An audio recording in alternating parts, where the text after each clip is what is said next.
Hey, I'm here to give you feedback on your runs. If you have any questions or comments, feel free to DM me directly or ping me in your RIP thread. Just because I like looking at walls, or as a, I think that this is seed queue, not quite sure.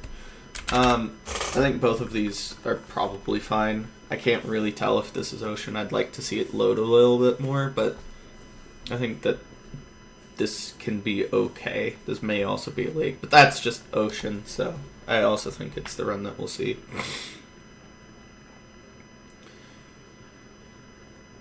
Huge thin. Nice little check there real quick.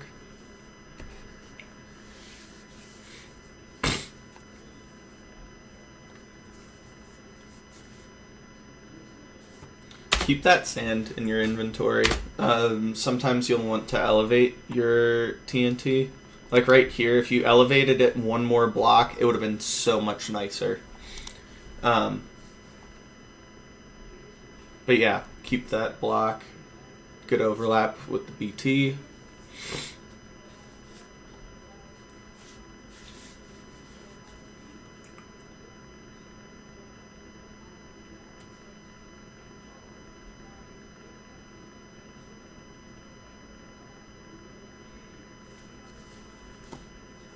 Decent crafting overall.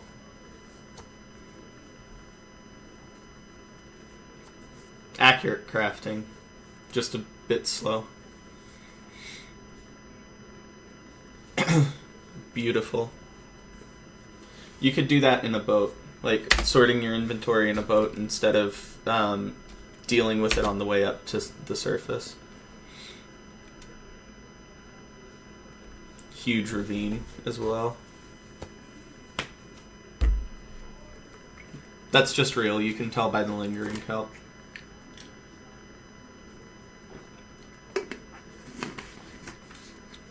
Okay, going this way instead of the opposite is kind of weird to me because, like, you see that the ravine kind of expands this way.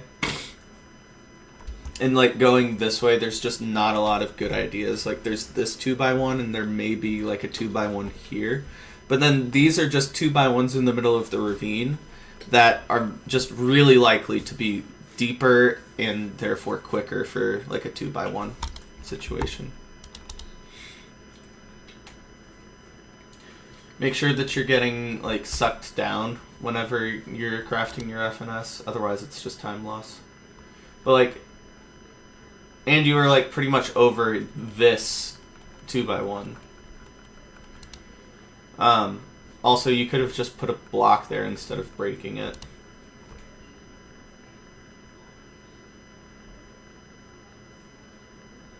But other than that, really good portal.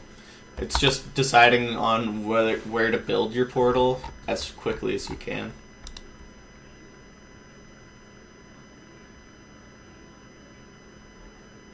Pretty quick spike there.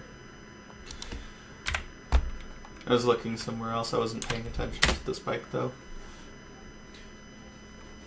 This reads as like a bridge, maybe a housing. I think that this is housing, actually.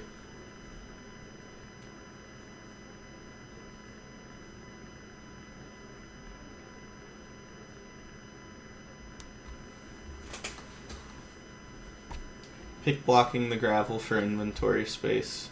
Decent play. I like saving gravel just so that way I can organize it in my inventory. But I'm also a hoarder, so.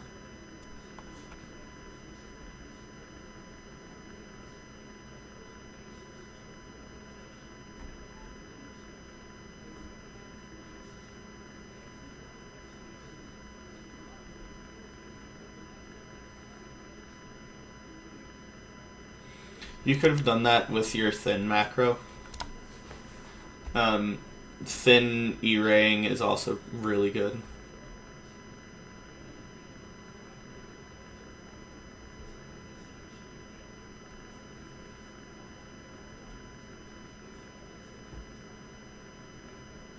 Oh, this is treasure. I thought I saw a double spike. Oh, no, this could still be housing.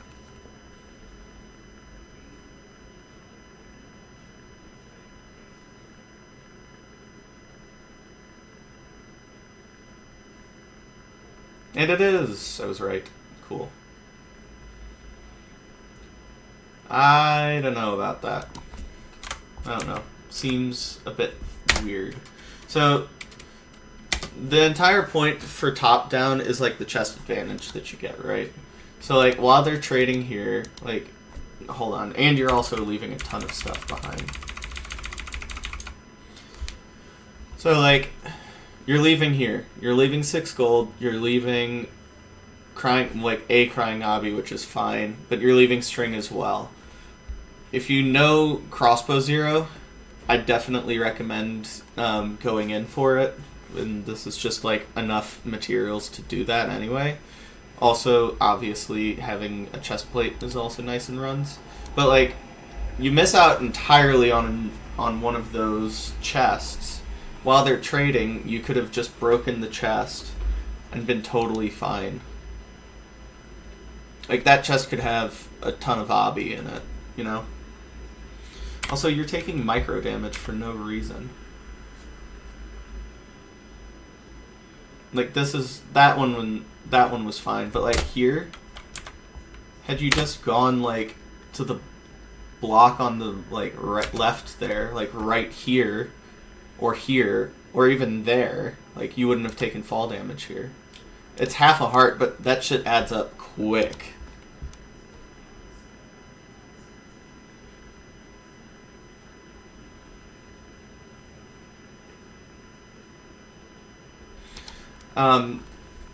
I would get them started trading on whatever gold you have. You have at least a gold block.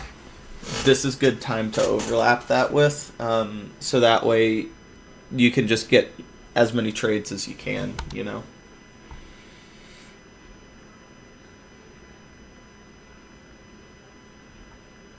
But now you've delayed your trade start technically by like 5 seconds or however long it took you to get those gold blocks. Actually, let's just look. Like, you could have started your trade start like right here, right? So like 3:32. Yeah, it's literally like 5 seconds. 6 seconds. Good recognition for the fast hole. You don't need to go down 1.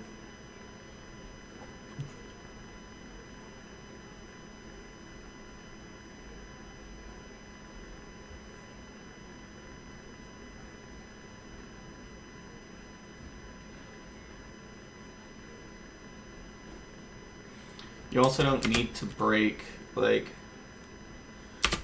this block here, because you can also just throw it immediately there and not have to, like, block that off after it was already blocked off.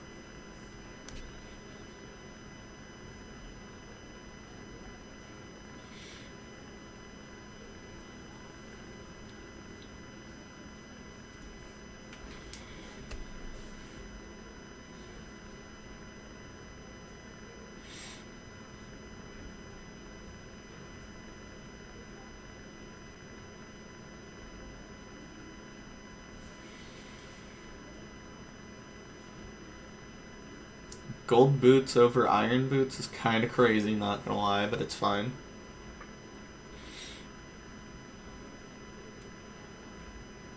You're just totally fine. Like, you don't need anything else.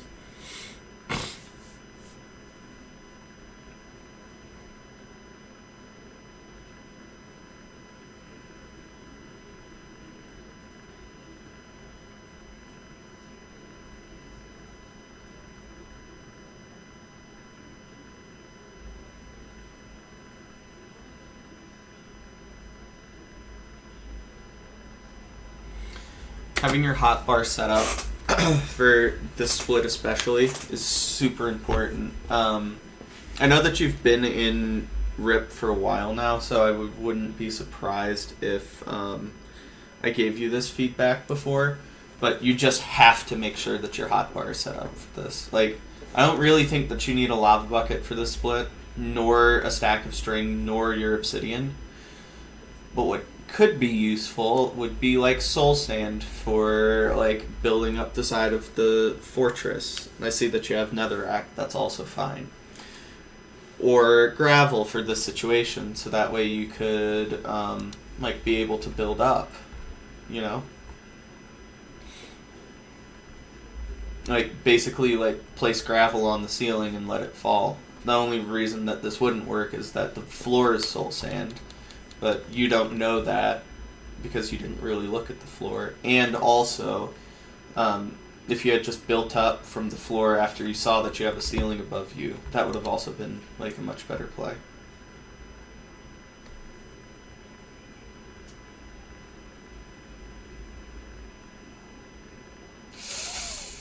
That was potential for danger there.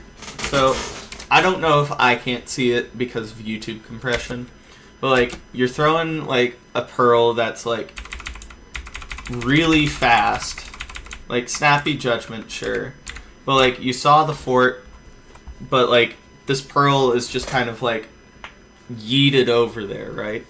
You don't know if there's like a ravine down there that you could take fall damage in. Like there's a lot of ravines that would kill you right now.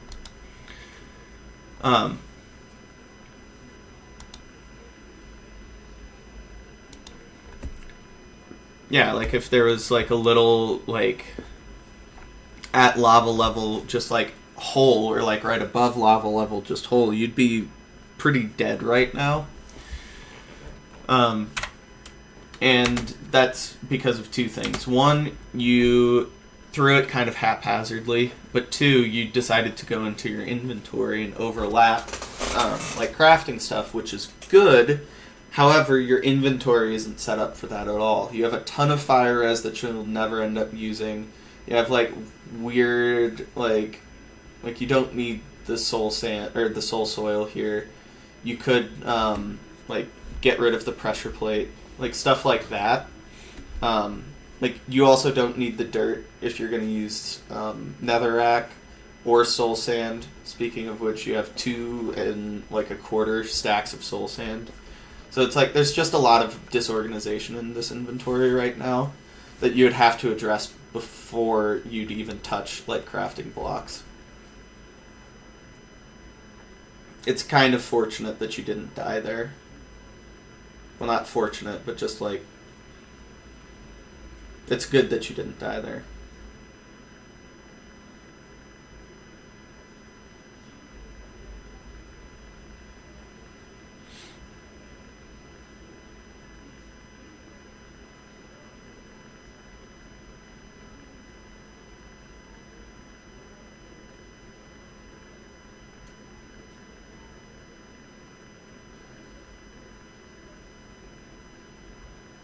Good eye on the wither.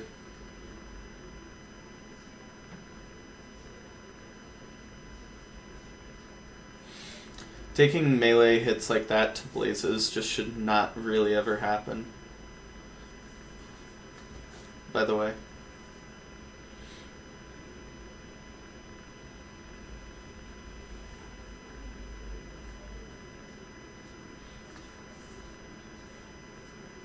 Yeah, you... With how you're hitting these blazes, it's just kind of obvious to me that, like, you haven't spent a lot of time practicing fort splits, which is okay because, like, I looked at your YouTube before this, and it's like you kind of oscillate on and off between, like, speedrunning and not. So, like, micro mechanic mistakes like this is, like, to be expected somewhat.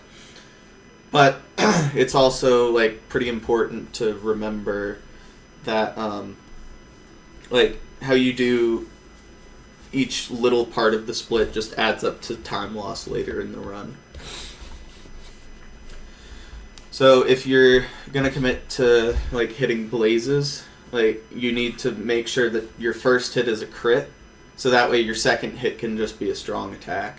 And then also not committing to double critting, because double critting is just slower, because instead of just, like, hitting the blaze, you're hitting space bar and then hitting the blaze, which is just slower. Just for the sake of, like, landing another crit.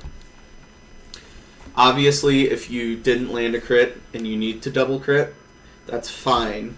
That's a different mechanical mistake, but there's just a lot of mechanical mistakes being made here.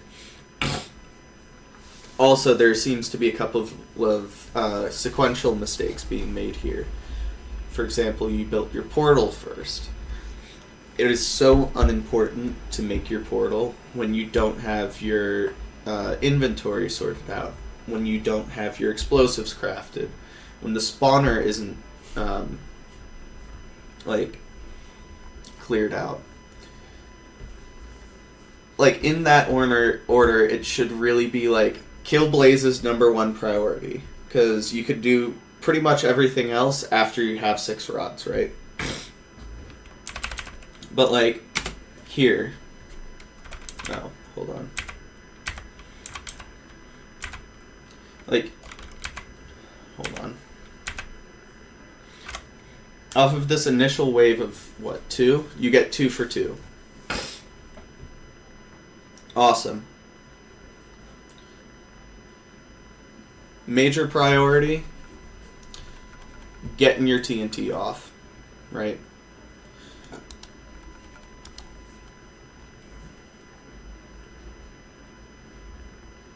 After that, like, these blazes, super free. Good job here. Again, great job with the wither. 3 for 3, 4, or 3 for 4, 3 for 5. I think this guy drops. 4 for 6. You don't, like, kill those guys behind you, because if you get, like, I think that there are 3 here. If you go 4 for 7, like, you could be overlapping other stuff. And also portals, like, can be built pretty quick as well at this point. But unless you're going to commit to a blind there, I wouldn't build your portal. Also, 4 for 8. Or wait, no, 4 for... Oh, fuck. I don't remember. 4 for whatever. Oh, you got 2 rods somewhere. Or 5 for something. I can't remember. Miscounted the rods. It's fine, though. But yeah, you had a lot of... you had a little bit of time to... like, overlap different stuff as well. Instead of...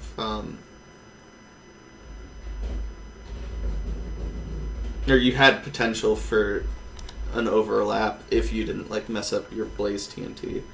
However, I'm looking at your rip thread over here, and it said you were panicking a lot. I guess just as, like, general advice, because I know other runners watch these videos as well. Like, generally speaking, how to control nerves is, like, actually pretty simple. And it all, like, stems back to breath control. I've mentioned it a couple of times while I've been giving feedback, but I'm a psychologist by trade. And one of the things that I've found helps a lot of my clients with, for example, anxiety, but also a lot of my athletes, like, feel more at ease in high pressure situations, is to just, like, ground themselves through breathing. So physiologically, what's happening when you get nervous is that your body is kicking into that fight, flight, or freeze response there, right? And since there's not, like, imminent danger, like, you're not getting chased by a lion, right? You're not gonna run, and you may freeze still, but your thing is like, your adrenaline is still getting ready to, like, fight here, essentially. Or, like, use that type of mechanism. And what it's doing in that moment is you're literally dumping in adrenaline. And the way that you tell your body that is by doing what you would do after that encounter. So if anybody's watched, like, an MMA fight or have been in a fight, for example, like, you know, in that moment, like, you're kind of shaky, kind of tense, but that's what you need in that moment because it's a survival situation. But after that, that's when you get, like, actually super, like, that's when your hand starts, like, oscillating, shaking. And you feel, like, super sick.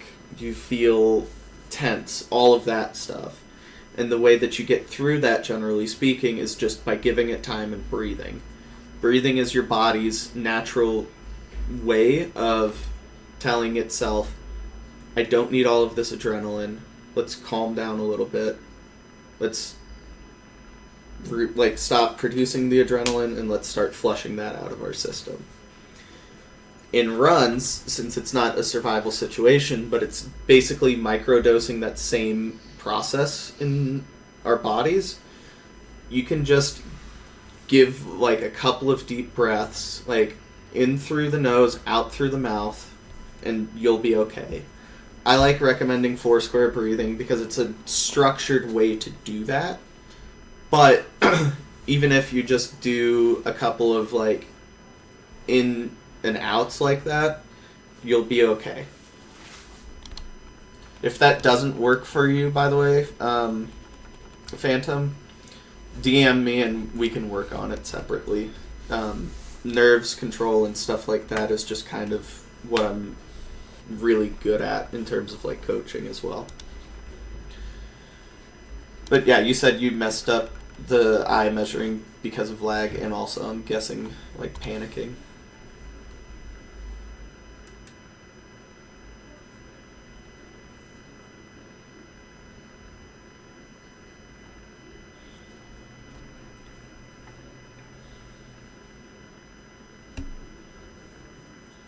It says skip after 13:30 on the first run, so I'll do that here in like 6 minutes.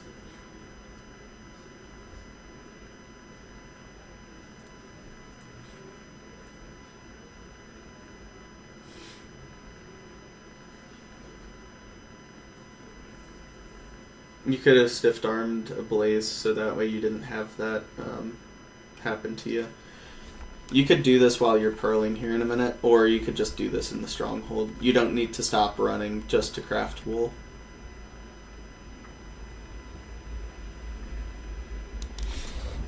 Oh, here's a good one.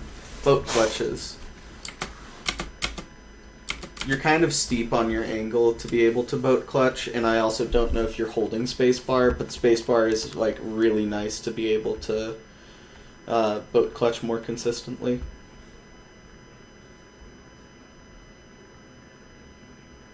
Do you not have pearls? Holy shit.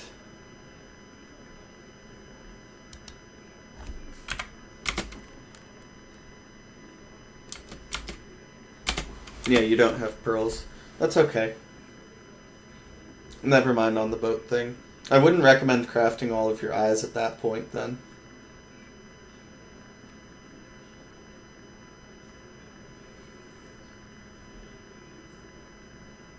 $230 -10? No, $290 -10. Kidding.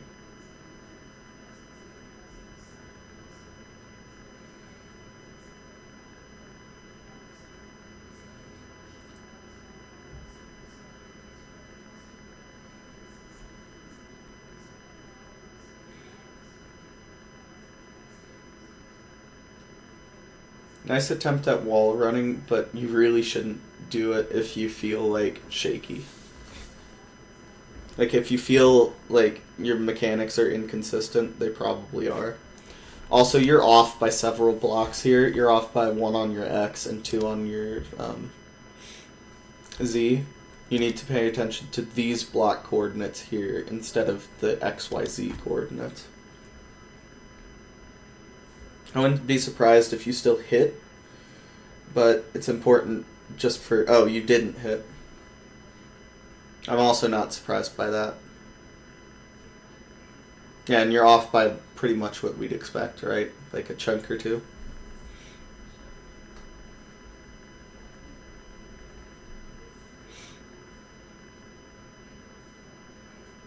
Nice little portal room.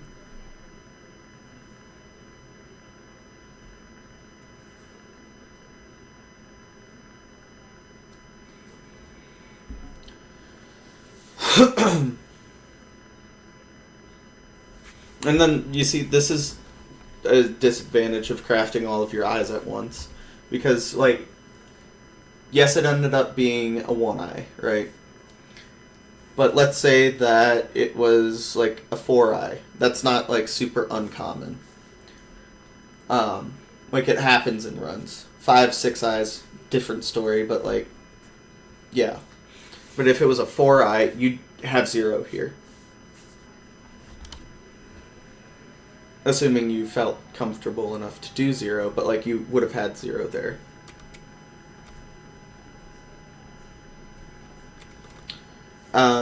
Crafting that at a different point in the run, for example, in the stronghold, while you're in the portal frame, would have been a good idea there.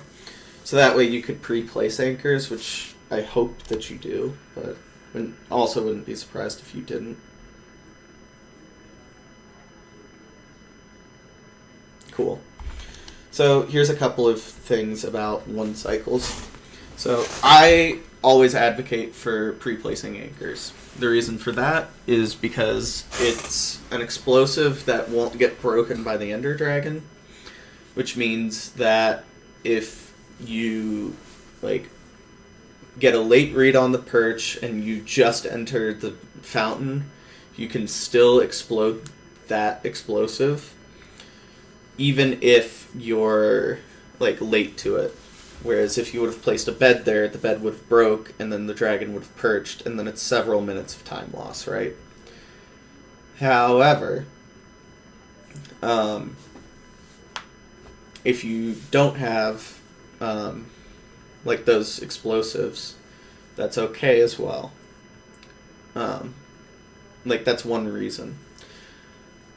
The other reason why I like it is since it's an unbreakable explosive, you can get it right in the dragon's head hitbox, which will deal tons and tons of damage. Like, it's like 4 or 5 damage more than a regular bed would be. So it's just straight up worth it to like pre-place anchors. The other thing that you can do is... Oh, and it also height corrects the dragon.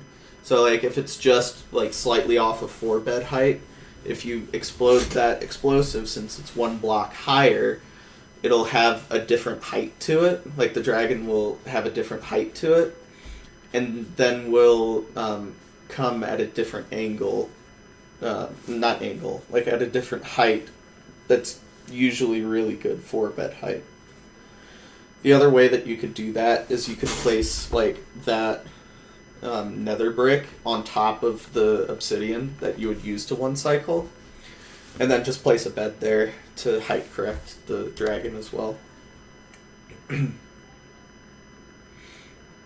Oh, but you also run the wrong way. So you don't run the same way as your obsidian. And you should place your obsidian on the side of the island that the dragon's on.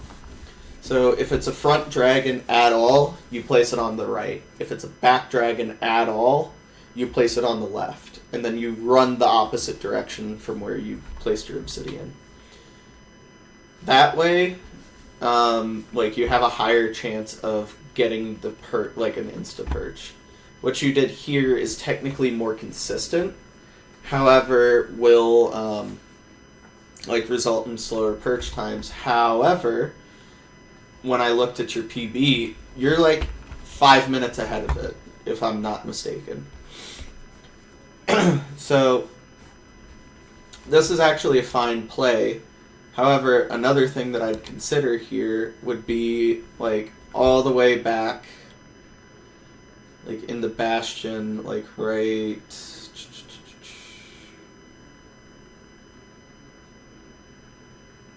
Let's see. No, where is it? 1054.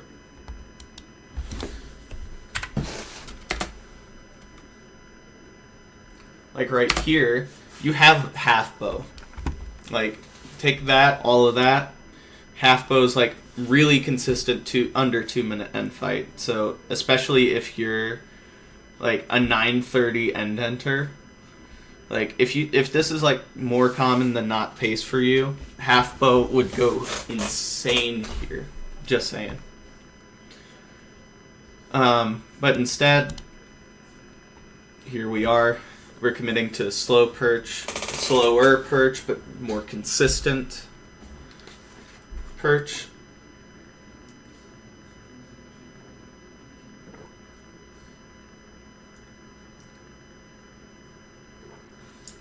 You still need to be standing further back.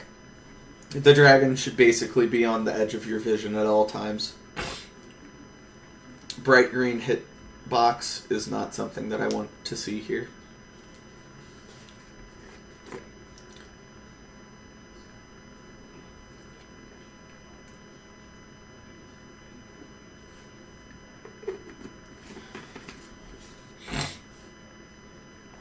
Also have blocks in your inventory for this reason.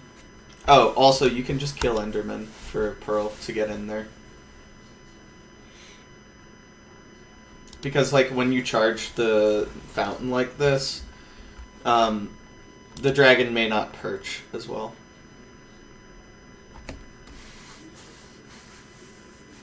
Oh, but you don't have a boat. But what you can do still is like build up 2 blocks, and if you build it up with blocks that they can't grab, for example, obsidian, you'll just be fine.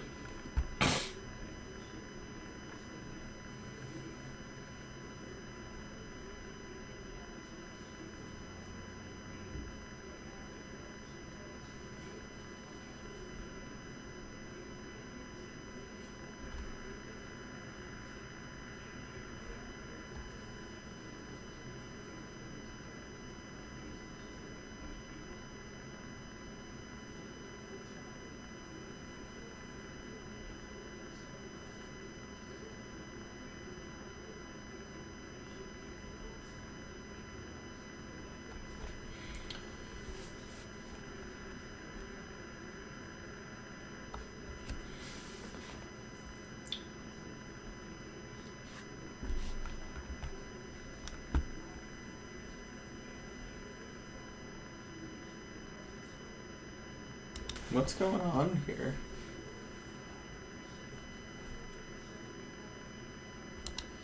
Why'd you reset that? Did I misread your PB? I don't think I did. Let's just double check this real quick. No, it's like you still have so much time for this to be PB. Like, yeah, it's not the fastest run, but you're still several minutes ahead of at least what I can see on your YouTube. Like,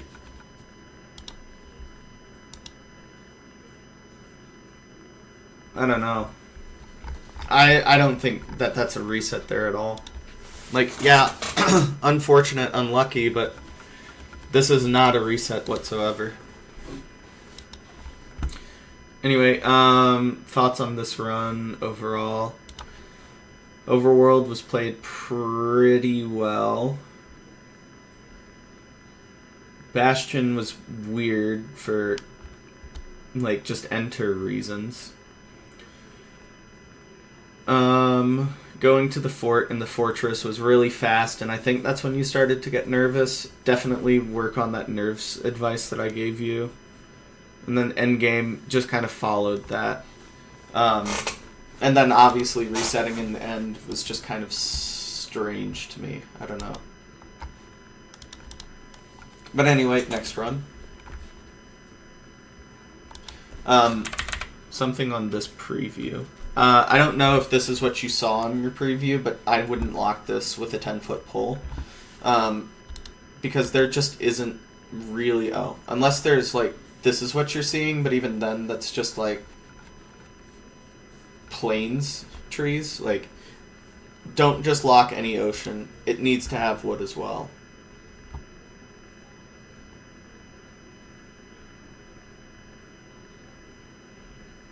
This chunk.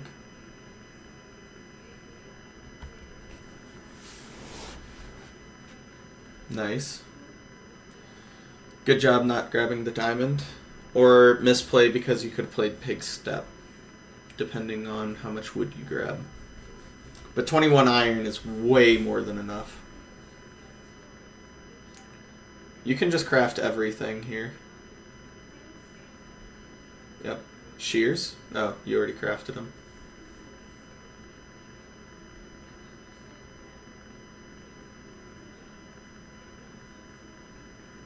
Nice. I think overall this was pretty good. Maybe slightly overgrabbed on wood, but not a huge deal.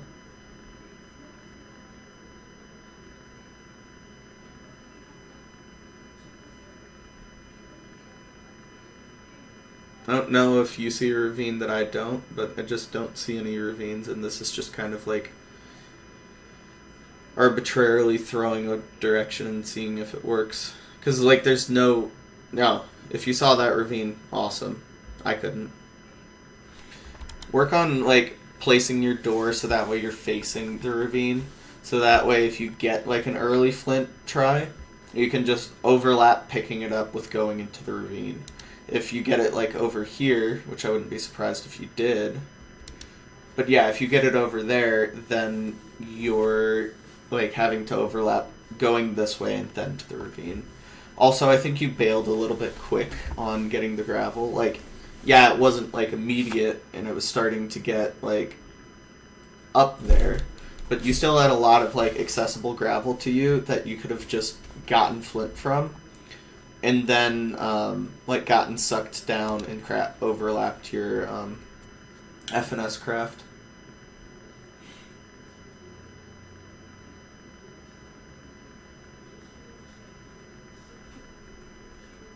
Also, now the more I look at this ravine, the more I don't think it's, like, really that great. Or at least there wasn't.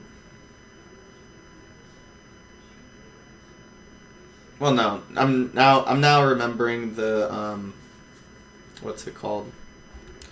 Like, kelp that I saw. This was just real. But, to what I was saying, going at, like, the shallower end of the ravine just wouldn't have been, like, a great play, in my opinion. Just because ravines are a lot like pools IRL. Like, the beginnings of them are going to be shallow, but the deeper you go into, like, the middle of the ravine, the deeper the lava will be as well. So, like, right there would, like, even if there's a wall there,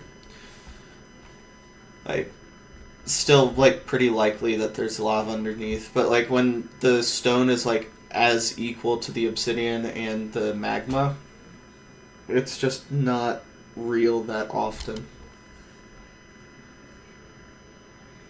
But this still looks real to me. Or, like, has a, like, higher potential on being real, you know?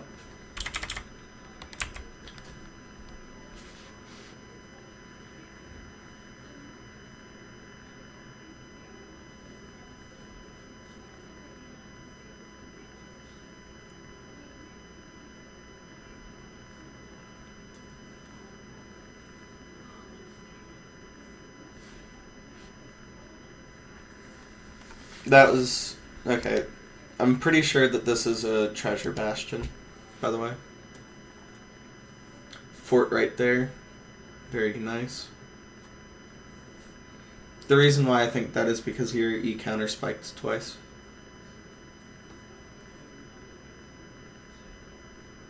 But that could also be the fort loading in at the same time. Housing, also not surprising.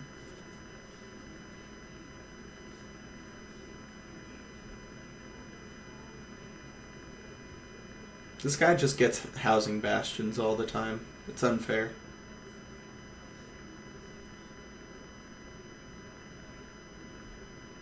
Be very careful using leaves in lava. That shit burns immediately.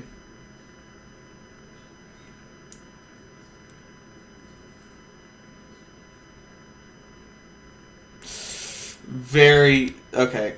Insane save there. Great sorry, good save, poor execution, because like you have 2 blocks there. You have more leaves in your inventory. Like you needed to set that up before then, so that way you're not wasting like your wood.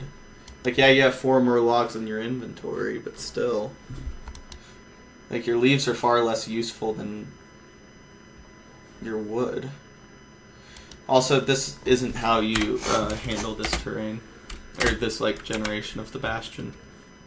How you do it is you build up to, throw out some type of distraction block, whether that's like gold or, well, yeah, some type of distraction block, whether that's an ingot or I think you ended up having like a chest plate or something.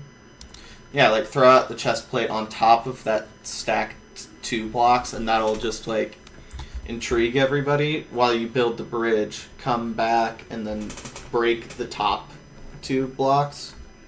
Here, it may just be easier to show you. Let me boot up practice real quick.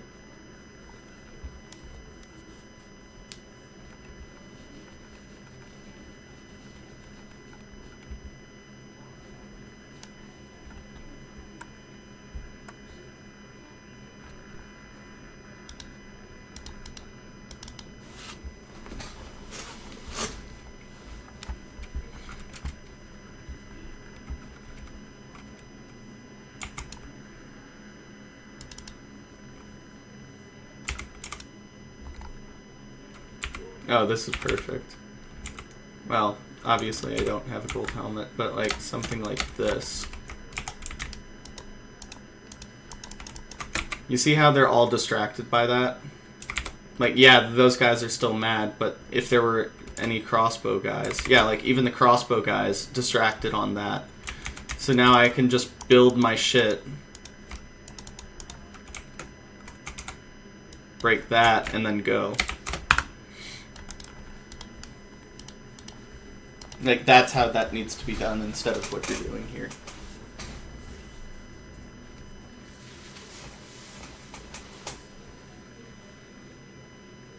And, like, how it needed to be done from the jump. Also, using, like, highly flammable blocks, not a great idea.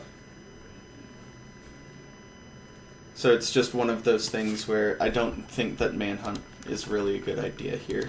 Like, wood is fine, but it's just pretty messy. I'd commit to a mid down. Yeah. I think that this is a good pivot.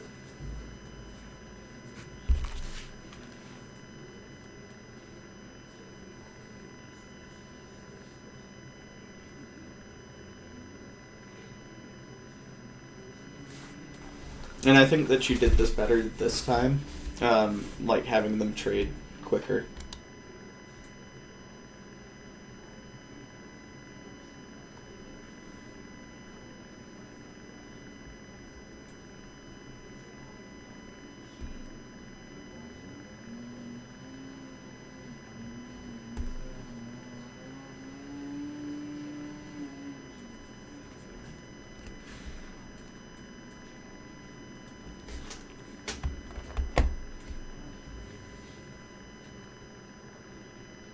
Still don't need to mine that 1 block.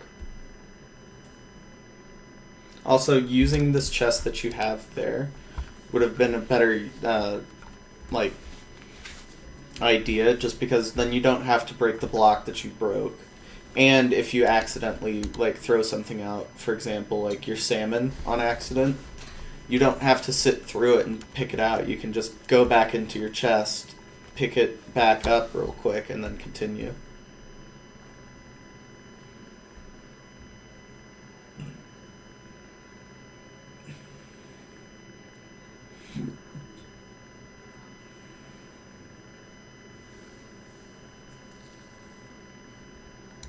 Okay, picking up arrows there and not a crossbow is crazy.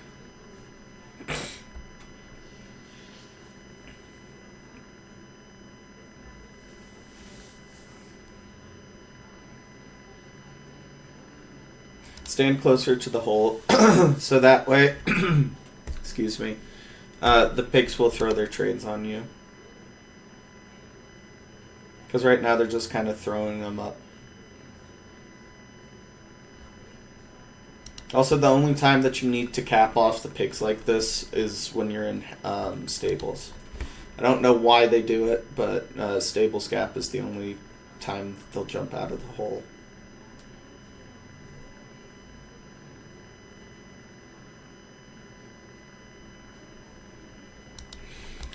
Questionable Pearl. Like, good clutch. Sad you slipped off, but like, this is all preventable. First of all, good Pearl here because you see trees. You know that there's terrain there. Kind of blind, but it's still like good Pearl from where you're at. From here, I'd like to see you like not commit to like weird walls that could have like super weird overhangs like this. Good recovery Pearl. And then obviously here we are. Nightmare scenario. Just build out one. Build out like a couple so that way you don't have to deal with them.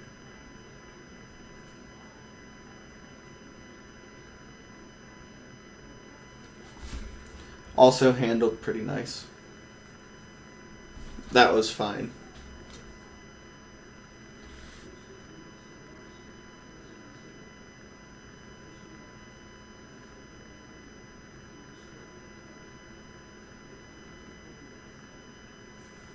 I think spawner preemptive would have gone crazy here, by the way.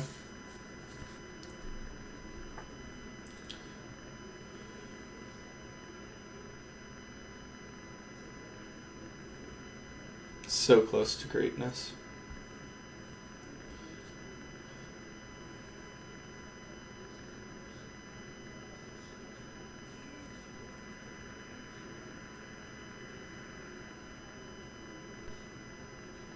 Enclosed spawners, this isn't like as important with like building out the platform can be nice, but the fire needs to be the first thing to put out. Also, you could build through that or like dig through that wall there because that's a double spawner. Just dig where you hear blazes the loudest.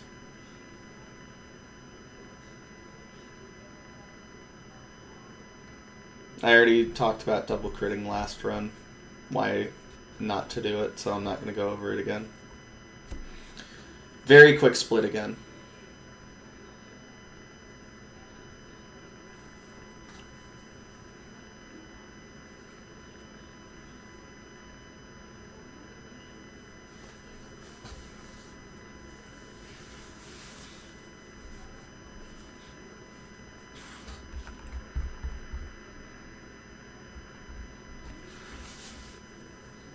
Much better this time.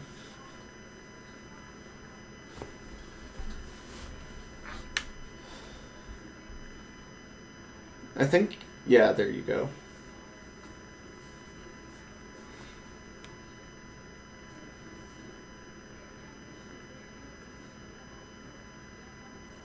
You can still go. It's still like way more likely than not that you're... Ooh. It's still more likely than not that you're going to get that one eye. But if you're there, you should kill the guy anyway. Like, yeah, it's, like, not ideal that you took damage. Oh, you already had a rod. Never mind.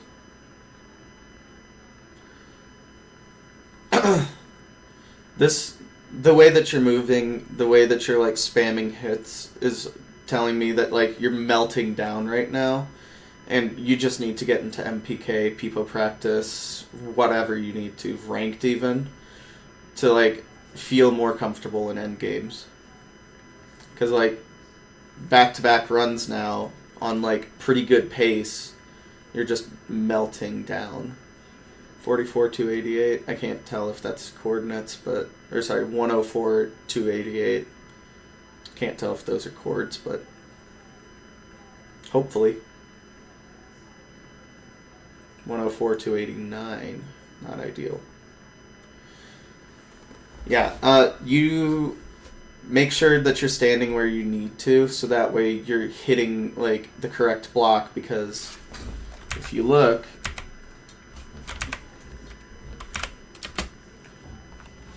Well, even then, 103, 289, like, you're not standing on the block, even if it is, like, 104, 288. Like, you're going to be off a little bit in your stronghold.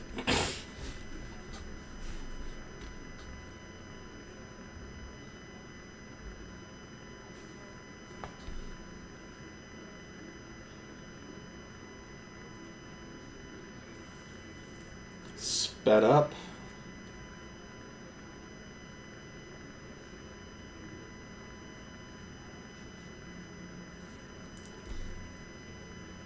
Yikes.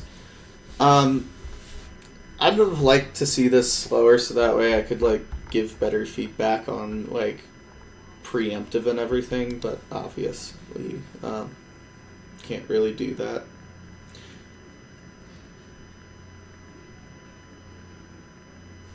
So I'm just going to leave it. But yeah, I think, again, issues with endgames. Fast forts seem to, like, startle you, understandably, but, like, the two, like, headlining things to work on are endgames and nerf control. And again, if you have any questions with either of them, you can DM me or ping me, so that's your feedback.